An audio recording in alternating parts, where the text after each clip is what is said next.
La nouvelle bombe Ferrari 488 GTB. Première, le SUV Kadjar Renault. Grande routière, le retour en force. La voiture sans pilote est-elle pour demain?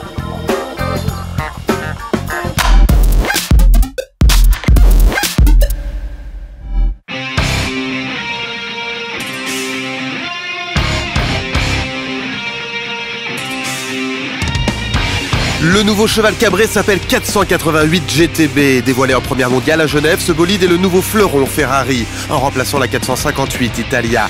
Ligne sculptée sur le capot pour guider le flux d'air vers l'arrière. Esthétiquement, la bombe transalpine est encore plus rageuse.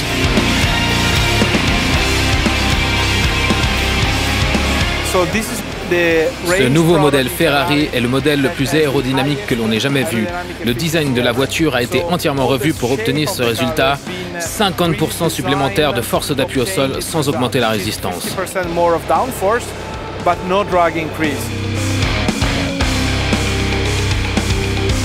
La révolution est sous le capot arrière. Un nouveau biturbo gonfle le moteur V8. Résultat, 670 chevaux. Attention pour le pilote, les accélérations sont brutales. 0 à 200 en 8 secondes 3.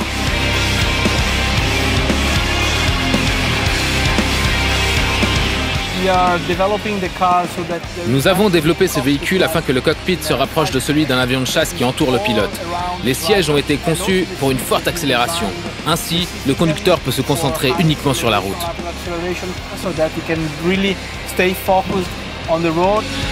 Avec une vitesse de pointe de 330 km/h, la Ferrari 488 GTB accroche les nouvelles Lamborghini et McLaren. Première livraison dès cet été contre un chèque de 220 000 €.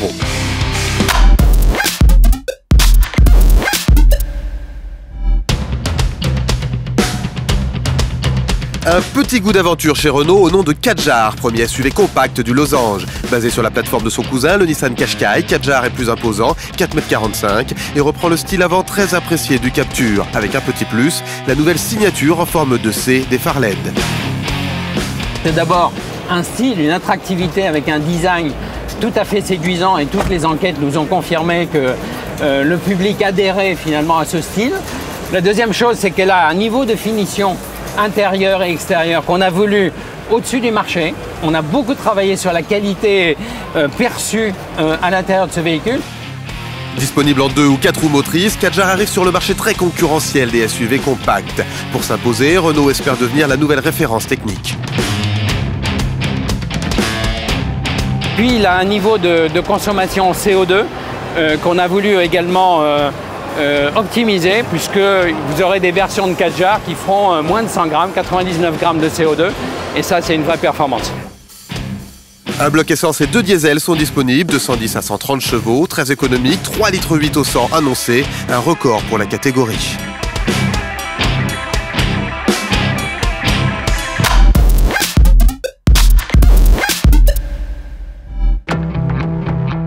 Signe de la bonne santé du marché automobile mondial, les grandes routières sont à l'honneur à Genève.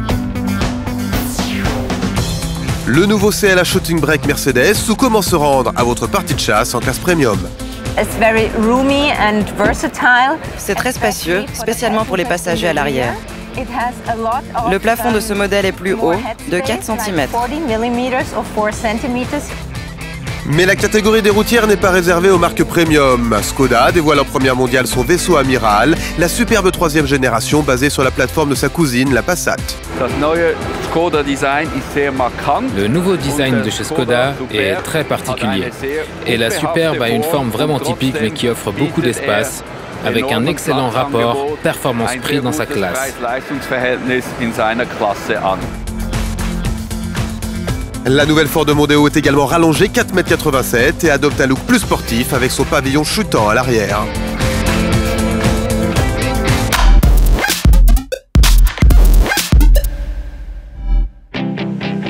La voiture sans pilote devient une réalité. Les constructeurs savent déjà faire rouler des prototypes autonomes sans personne au volant. Au quotidien, votre régulateur de vitesse, tranquillement réglé sur 120 km/h sur autoroute, devient de plus en plus interactif. Si celui-ci est interactif, d'un coup, vous allez dire, mais je roule à 80, qu'est-ce qui se passe? Ah, mon régulateur s'est adapté à la voiture de devant.